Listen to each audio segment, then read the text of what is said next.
आप सभी को मेरा नमस्कार। धारणी के 16वें एपिसोड में आप सभी का स्वागत है। खालिस्तान एक ऐसा मुद्दा जो आज़ादी के बाद से ही लगातार सुर्खियों में बना रहा और 1980 के दौरान ये मुद्दा इतना गर्मा गया कि तत्कालीन जो केंद्रीय सरकार थी उनको ऑपरेशन ब्लू स्टार लॉन्च करना पड़ा और इस कार्यवाही के दौरान वहाँ पर मौजूद स्वर्ण मंदिर को काफ़ी नुकसान पहुँचा। इसी के चलते तत्कालीन प्रधानमंत्री श्रीमती इंदिरा गांधी जी को उन्हीं के सिख बॉडीगार्ड ने मौत की घाट उतार दिया। इसी कारण से श्रीमती इंदिरा गांधी जी की हत्या के चलते ही 1984 में सिख विरोधी दंगे हुए और इन दंगों में हजारों मासूम सिखों को अपनी जान गंवानी पड़ी। हाल ही में कनाडा में हुई खालिस्तानी आतंकवादी हरदीत निज्जर की हत्या और खालिस्तानी समर्थक अमृतपाल सिंह के लोकसभा में जीतने के बाद ये मुद्दा एक बार फिर से सुर्खियों में आ गया है। हम सभी जानते हैं कि भारत के जो बंटवारा हुआ तो उसका सबसे बड़ा नुकसान किसी क्षेत्र को अगर उठाना पड़ा तो वो है पंजाब। भारत के विभाजन ने पंजाब को 2 टुकड़ों में बांट दिया।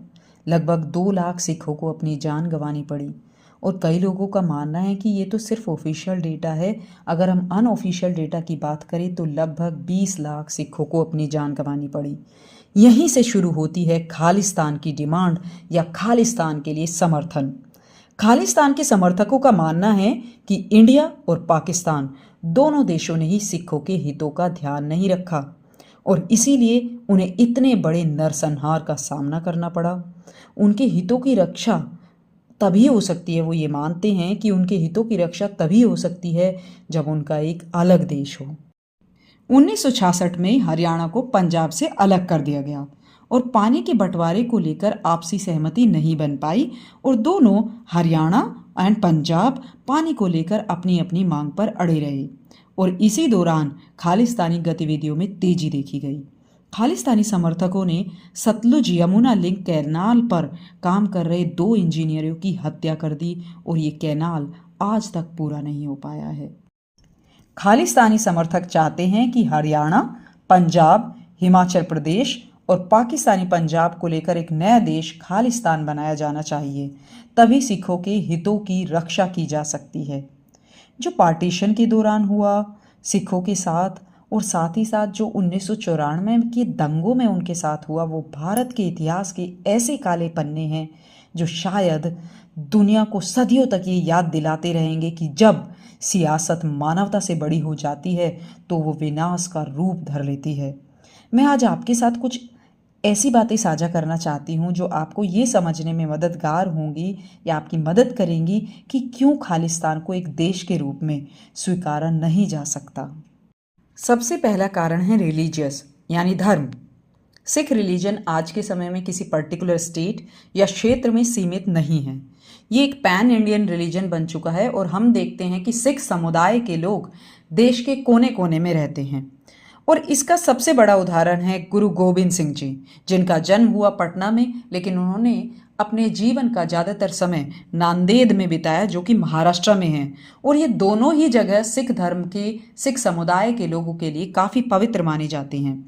अगर हम देखें कि पंजाब में की पॉपुलेशन जो है या पंजाब का जो डेमोग्राफिक रेशो है वो देखें तो हमें पता चलता है कि पंजाब में 57% लोग ही सिख धर्म को मानने वाले हैं और इनमें से भी काफ़ी सिख समुदाय के लोग खालिस्तान को सपोर्ट नहीं करते हैं।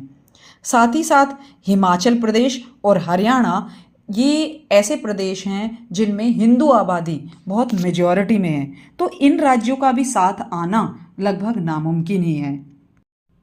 और अगर इन राज्यों को छोड़कर भी हम सोचें ना कि पंजाब वाला जो रीजन है उससे खालिस्तान बना लिया जाए तो वो उतने रिसोर्स डेवलप नहीं कर पाएगा कि वो पाकिस्तान और इंडिया जैसी फौज मेंटेन कर पाए और ऐसे में खालिस्तान को भारत या पाकिस्तान किसी एक पर निर्भर होना पड़ेगा क्योंकि वो अपने डिफेंस के चलते वो कभी भी इंडिपेंडेंट नहीं बन पाएंगे।